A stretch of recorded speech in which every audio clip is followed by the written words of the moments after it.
He drained our savings to give his mother a gift. So I wrapped mine in silence and gave them an eviction notice while they slept. He took what he thought I'd never fight for. But he forgot who owned the deed. And I never forget where the title's signed. Before we begin, comment below which city you're watching from, and don't forget to subscribe. My name is Lauren Miles. I'm 34 years old. And last year, I found out my husband used our savings, the money I worked for, to surprise his mother with a new car and a vacation. He didn't ask. He didn't warn. He just said, "She's done a lot for us." But what they didn't know was that the house they were living in was mine, fully paid, deeded, titled, and I had been quiet long enough. My name is Lauren Miles. I'm 34. I live in a quiet neighborhood outside Raleigh, North Carolina. And last month, I found out my husband stole $78,000 from our joint account to buy his mother a Lexus and a well-deserved vacation to Italy. He did it behind my back, without asking, without warning, and then sat across from me at dinner and said, "It's family, Lauren. I thought you'd understand." That was the moment something in me stopped. Not like a breakdown, not even rage, just stillness, like a wind that suddenly died. A silence that stretched out long enough for something else to grow inside it. And what grew wasn't sadness. It was strategy. It was a Tuesday. I remember because I was coming off a project deadline, client install, full kitchen reno for days behind schedule because of a supplier mix-up. I got home late, kicked off my heels, walked into the kitchen expecting peace. Instead, I walked into a surprise party. Balloons. Wine. His mother, Catherine, yes, same name as me once upon a time, in a red silk wrap dress and way too much perfume, standing next to a brand new car in the driveway. Silver Lexus. Bow on the hood. Keys in her hand like a trophy. "Oh my God, Lauren," she squealed. "He told me you wouldn't mind." Mind? I didn't even know. I turned to my husband, Brent, who stood there smiling like he'd just solved climate change. I didn't say a word. Didn't need to. My face said everything. He leaned in, touched my arm like I was overreacting. "We had the savings, babe. It's not like we're broke." That night, I checked the account. He hadn't just bought the car. He'd booked her a 2-week luxury tour package through Tuscany. First-class flights, spa treatments, a private chef experience in Florence. It totaled $78,416.32. Gone. Wiped clean from the account I had funded for 5 straight years with every bonus check, every freelance design gig, every hour I worked past midnight. Gone in a single click. The next morning, he made pancakes, as if syrup could seal what he broke. I watched him move around the kitchen like nothing happened, humming, whisking, kissing my temple. I said nothing, because I was watching how a man who claims to love you could make a financial decision so selfish it stripped you bare, and still act like you were being unreasonable. "You're being cold," he said when I didn't respond. "I'm being quiet," I corrected. Big difference. He rolled his eyes. "You've always had a weird thing about money." That's when I realized something. He didn't think he did anything wrong, because in his mind, my money was ours, but his family was his. And that equation had no place for me in it. I took the rest of the day off, called in sick, didn't tell Brent. Instead, I drove across town to my financial advisor. Melissa, sharp, discreet, not easily surprised. I laid it all out. She didn't blink. She just asked one question. "Lauren, whose name is on the deed?" I blinked. "Mine," I said. "Just mine. It was part of my inheritance." She smiled slowly. "Then I'd stop thinking about this as betrayal." "What do I call it then?" "A transaction," she said. "One that's now in default." That night, I cooked dinner. Roast chicken. His favorite. He came home smiling. "You're not still mad, right?" "No," I said. "I've been thinking." He relaxed. Took a seat. Told me about how his mother cried when she saw the car. Said it made him feel like a real man. Said she finally respected him again. I nodded. Refilled his wine. Told him I was proud of him. He slept like a baby. And I stayed up, opened my laptop, and started reading North Carolina property law. People think betrayal is one big, dramatic moment. But real betrayal? It's quiet. It's slow. It doesn't slap you in the face. It wears you down until you stop recognizing your own reflection in the mirror. By the time Brent drained our savings, the damage wasn't new. It was just finally loud enough to hear. The truth? He'd been stealing from me for years. Not just my money, my peace, my confidence, my clarity, one apology at a time. It started small like most things do. 2 months after we got married, I noticed a charge on our card. $2,100 to a jewelry store downtown. When I asked, Brent smiled. Oh, it was for Mom. She was feeling down. I wanted to get her something nice. I blinked. We're 2 months into our mortgage. She raised me, Lauren. I'm not going to let her feel forgotten. I didn't push, because back then I thought generosity was virtue. I thought being the cool wife meant letting things go. I didn't realize that silence wasn't peace. It was erasure. A year later, he asked to take over paying the bills. It's just easier if I handle it, he said. You're always stressed. He framed it like care. What it really was, control. After that, the login info changed. The statements stopped coming to my inbox. And when I asked what our savings balance looked like, he'd chuckle. Don't worry. We're good. You just keep doing your design thing. Like my business was a hobby. Like I was a side character in my own life. Then came the guilt tripping. Every time I questioned a transaction, it turned into a performance. You don't trust me? I'm your husband, Lauren. It's always money with you. You're starting to sound like her. Her, meaning his mother. And that's when I realized I was competing with a ghost I'd never beat. Because Brent's mother wasn't just a presence in our life. She was the ruler of it. She called every night, criticized my cooking, my outfits, my hours. She'd walk into our house like it was hers, rearrange throw pillows, comment on how sparse my decor felt. Once, she brought her own curtains and asked if she could just see how they looked hung up. Brent laughed and helped her. I watched from the hallway, and I told myself, pick your battles. But what I didn't realize was, the war was already happening. I just wasn't invited to the planning meetings. One Thanksgiving, I hosted. I cooked everything from scratch. Set the table with a gold-trimmed runner.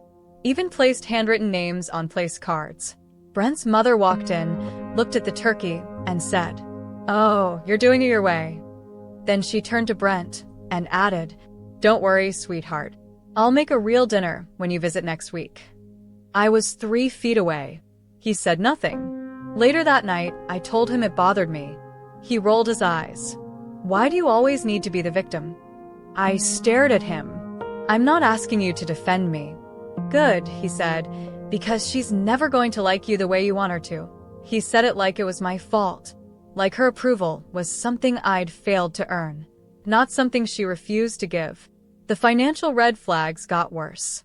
More subtle, random withdrawals, family emergencies that only happened when his mother's car needed tires or her water heater broke or she felt stuck in that condo.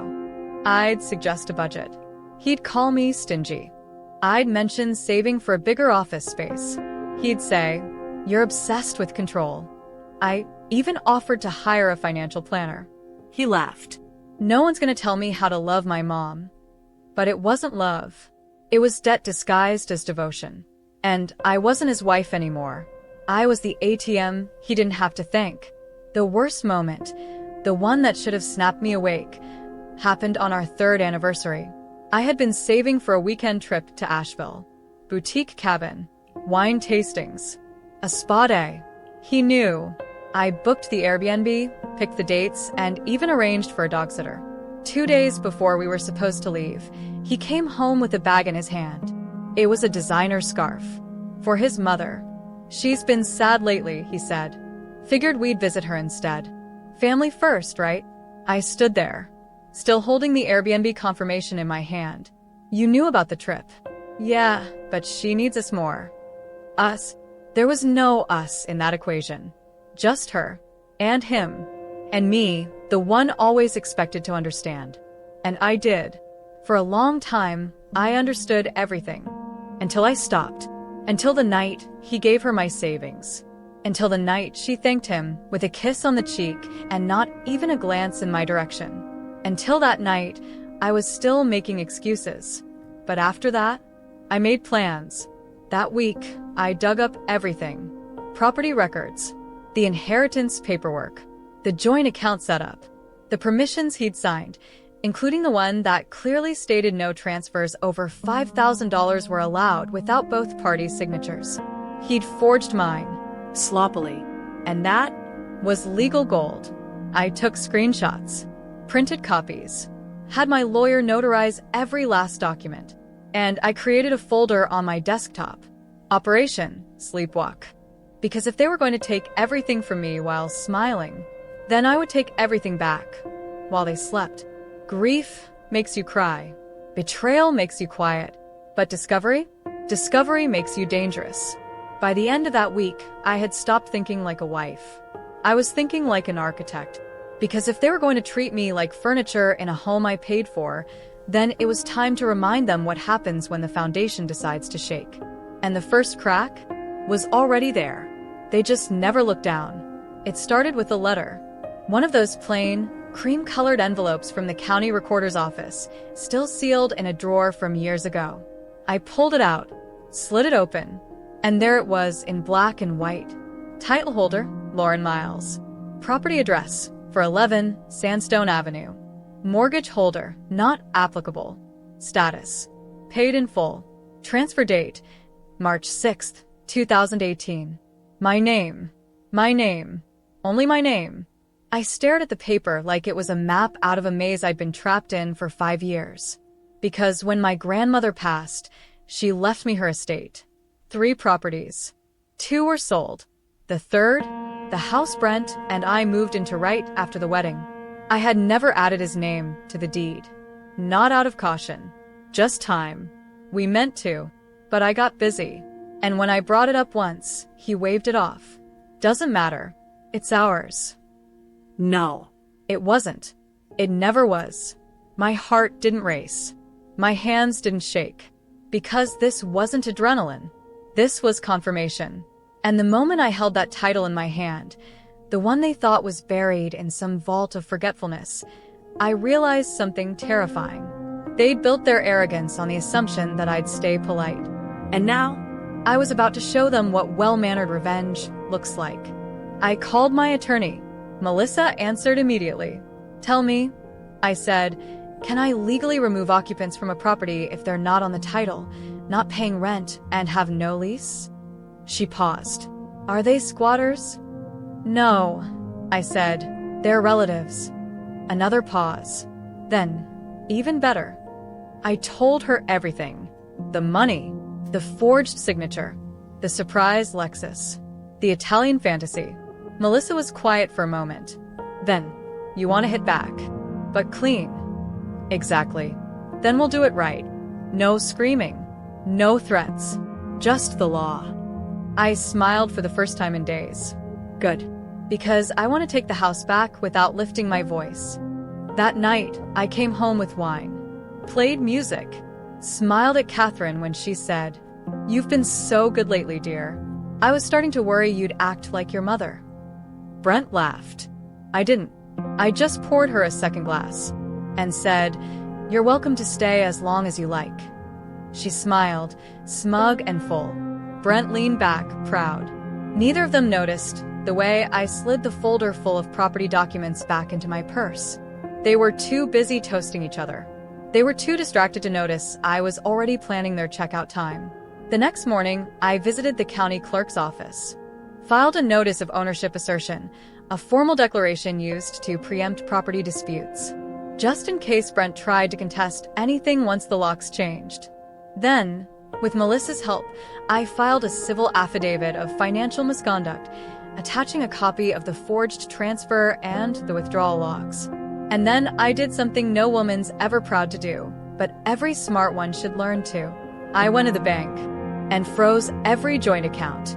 When Brent got the alert later that night, he called me into the kitchen. "Did you mess with a savings account?" I smiled. There's nothing left in it to mess with. He stared at me, brow tight.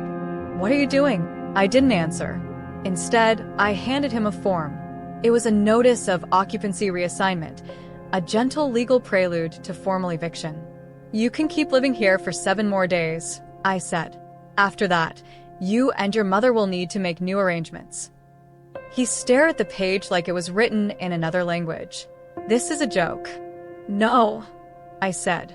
The joke was thinking I wouldn't find out. You can't just. I can, I said. I already did.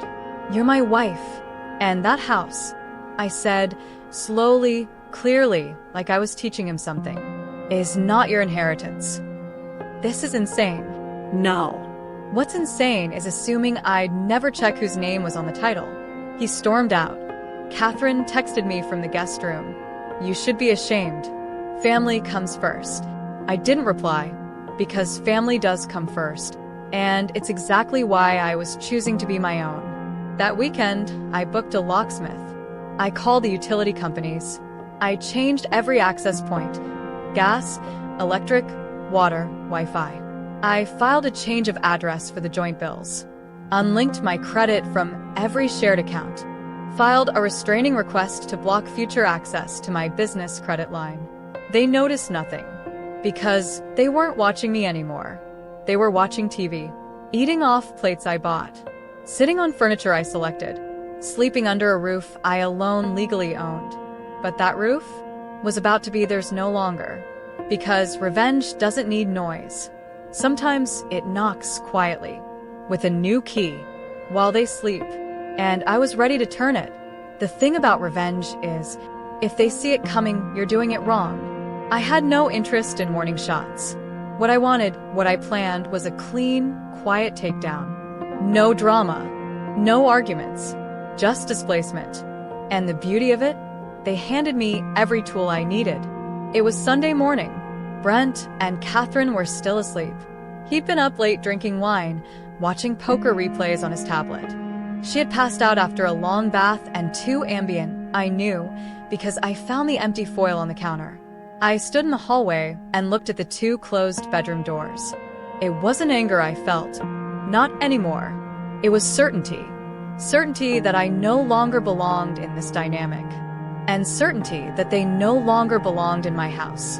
I stepped outside, phone in hand. The locksmith arrived at 8 a.m. sharp.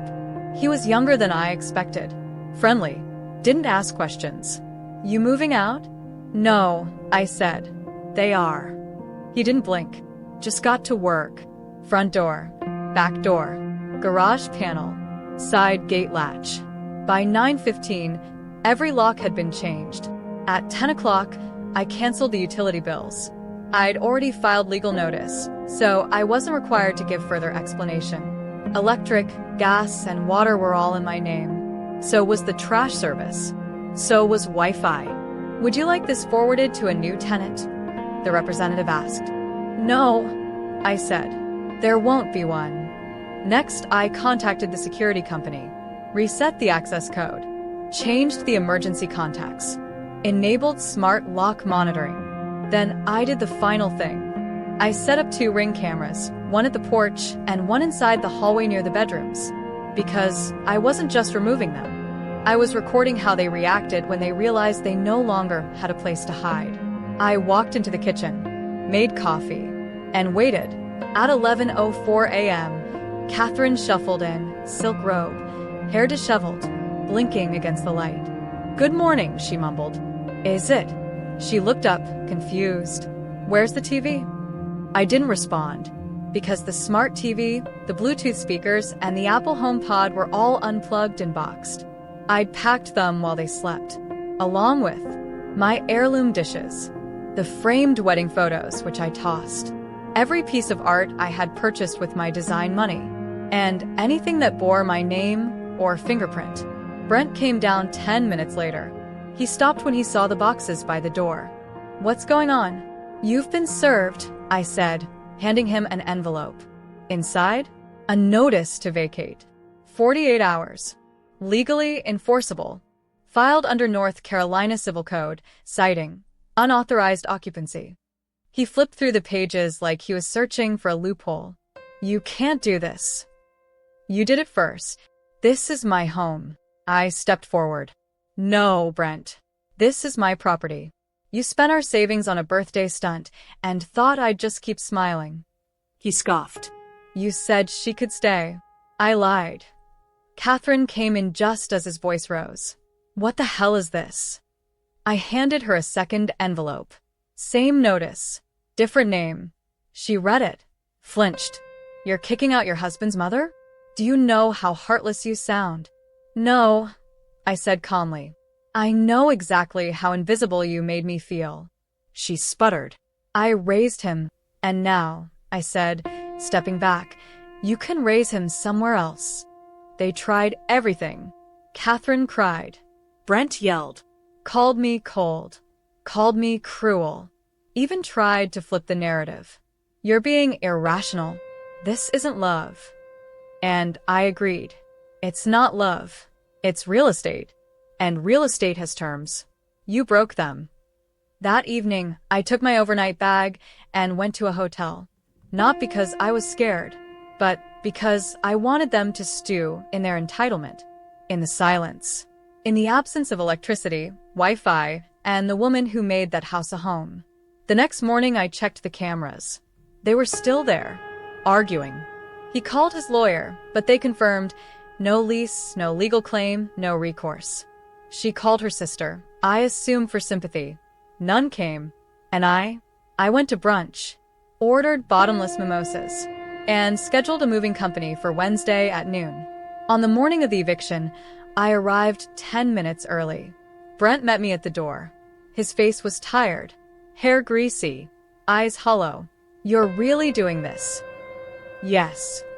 After everything? I tilted my head. What everything, Brent? The stolen money? The years of gaslighting? Or the part where your mother slept under my roof and treated me like a guest? He looked away. You're not even angry. No, I said. I'm done. They left without a fight, because fighting requires a position, and they had none. By 3 p.m., the house was mine again. Clean. Quiet. Empty. Just the way I needed it to be before I rebuilt it. Without them in it. They always think you won't go through with it. They mistake kindness for permission, silence for weakness, forgiveness for forgetfulness. And then the locks change, and they realize they were never the ones in control. After the move out, I returned home alone. I walked through the house in slow silence. The kitchen was cleaner than usual. They must have tried to soften the blow on the way out. The guest room smelled like cheap perfume. Brent's watch, the one he never took off, was left behind on the bathroom sink. A detail, a mistake, or maybe a message. Either way, I didn't return it. The next morning, Catherine posted a status on Facebook. After everything I've done for her, kicked out like trash. There's no loyalty left in this generation. 3 likes. 1 heart emoji from a woman named Dolores. No one important. I didn't respond. Because when you've already taken the house, you don't need to win the internet. Brent texted later that day. We need to talk. I left it on read. But the real fallout began 3 days later, when their utility rejections started rolling in. Brent tried to set up an apartment lease, denied. Unpaid car insurance bill, flagged. Bank overdraft fees, triggered by the savings account I froze when I filed the civil affidavit. He sent a follow-up text. You've made your point. Can we fix this? I stared at the screen, and for once, I didn't feel the usual pull to explain myself. Because you don't fix what's already been disassembled brick by him. Then came the lawyers. A letter arrived from a firm I recognized, the same one Brent's cousin worked for. It was brief. Mr. Carter asserts his rights to equitable marital property and compensation for the sudden removal of occupancy without mutual consent. My attorney, Melissa, handled it with a laugh. We'd be happy to provide your client with full documentation of the deed, the trust it's held under, and the post-nuptial agreement he signed 2 years ago. Yes. The post-nup. The one I slipped into place when my grandmother's estate finalized, and I used her advice to structure my holdings under a private family trust. Brent had signed it, probably without reading. He thought a few legal updates meant tax stuff. But what he signed made all assets bought with that inheritance protected and private. Melissa ended the letter with a sentence that made me smile. As Mr. Carter was not a title holder, not on the deed, and contributed no qualifying capital toward the purchase or maintenance of said property, his claim has no legal standing. Please advise your client to vacate this matter before sanctions are considered. That was the last we heard from his cousin's law office. Catherine, however, tried something sneakier. She sent an email. To my business account. Lauren, I don't know what Brent told you, but I've always tried to keep the peace.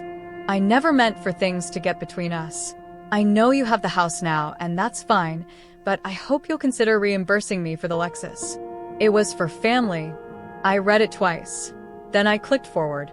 Sent it to Melissa. Filed it as voluntary written acknowledgement that the car and its funding came from my marital savings without consent, which meant I had another legal lever. Asset recovery. Melissa filed a civil motion for unauthorized fund usage. 2 weeks later, the Lexus was repossessed. The car that started the war was now parked in a repo lot outside Durham. And Catherine? She went silent. I didn't gloat. I didn't post about it. I just let the silence expand around them. Because here's what people like Brent never understand. Women like me don't want to destroy you. We want to reclaim what was already ours. Meanwhile, my life flourished. With the house fully in my name and legally protected, I did what I'd always wanted to. I refinanced through my trust. Used the new equity to fund my next dream. Lauren Miles Interiors, expansion. 2 assistants. A dedicated office space. A brand refresh. The first post-launch week, I signed 4 new clients. 2 of them were women who had followed my blog for years and said, "Your story made me realize I wasn't crazy for wanting boundaries." I smiled, because boundaries are just locks for your emotional real estate, and I now had the strongest door in the city. One morning, I walked through the house barefoot, coffee in hand, dog asleep on the couch, jazz playing from a speaker I bought with my own damn money. I opened the windows, felt the air move through the space again. No bitterness. No perfume clouding the hallways. No sound of Brent's phone buzzing at 2 a.m. with texts he always said were group chats. Just peace. And ownership. The real kind. Peace is louder than revenge. It echoes in the things they never see. The unopened texts. The missed calls. The silence that comes when a woman no longer needs closure because she's closed the door herself. It had been 41 days since Brent left the house for the last time. Since Catherine stood on the porch screaming, "You'll regret this. Family is forever." But the only thing I regretted? Waiting that long. I was no longer Lauren who tolerated. I was Lauren who owned. I didn't just reclaim the house. I reclaimed myself. The version of me that stopped explaining, stopped apologizing, stopped diluting her instincts to keep someone comfortable in a house he didn't deserve to live in. I started with the bedroom. New sheets. New bed frame. New scent. Eucalyptus and cedar. Not whatever cheap cologne Brent used to douse himself in before he went to the gym at 10 p.m. I repainted the walls myself. Midnight blue. Not for anyone else's approval, but because it made me feel like I was sleeping inside my own power. Then I did the same to the guest room, Catherine's old quarters. It became a design studio. Shelves. Mood boards. A desk I assembled with my own hands. And a cork wall covered in quotes I used to only whisper to myself. One of them pinned right in the center. "Your silence is not your weakness. It is your blueprint." Business took off faster than I expected. Within 3 months of launching my full-time design firm, I had 7 active clients, a podcast interview with a local women in business group, a new team member named Ava who told me, on her second day, I've never had a boss who felt like a real person. And the best part? No one could take credit for it. There was no Brent behind the curtain. No mother-in-law reminding me to stay humble. No one asking, "Are you sure you can handle that much responsibility?" I had always been handling it. Now I got to own it out loud. My favorite moment came one evening in April. I was sitting on the back patio, watching the string lights flicker. My dog, Cooper, was asleep by my feet. A client had just emailed me a glowing testimonial, and my phone buzzed. It was a message request from Catherine. "Just so you know, Brent is staying with friends. He's depressed. You may have won the house, but you broke the family." I stared at it, not with rage, not with pain, just curiosity. I tapped block. Deleted it. Went back to sipping my wine. Because I didn't need them to know how well I was doing. I just needed to keep doing it. A few weeks later, I launched a blog series. House Rules. Rebuilding when they thought you'd stay broken. It wasn't about Brent. Not by name. It was about ownership. Emotional. Financial. Literal. The posts went viral in a very specific circle. Women quietly watching their marriages deteriorate. Women looking for language for what they'd been living through. Women who thought maybe, just maybe, they weren't crazy for wanting to protect what was theirs. And every message I got felt like a brick in the new home I was building. Not a physical one, but one inside myself. Solid. Unshakable. Mine. I added a second income stream. Interior design coaching. Webinars. Workbooks.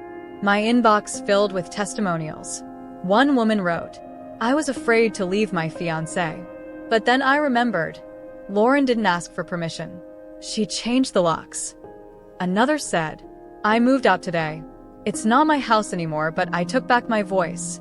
That's a kind of ownership too. I printed both and taped them to my office wall.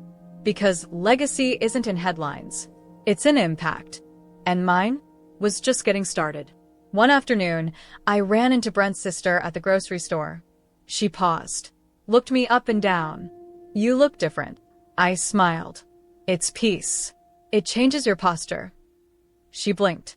Then, almost without thinking, said, "He's still not over it, you know. You, the house, everything." I tilted my head. Then maybe next time, he won't hand his entire future to a woman he underestimated. And I walked away, because the woman I am now doesn't argue in grocery aisles. She doesn't explain herself to people who never had her back.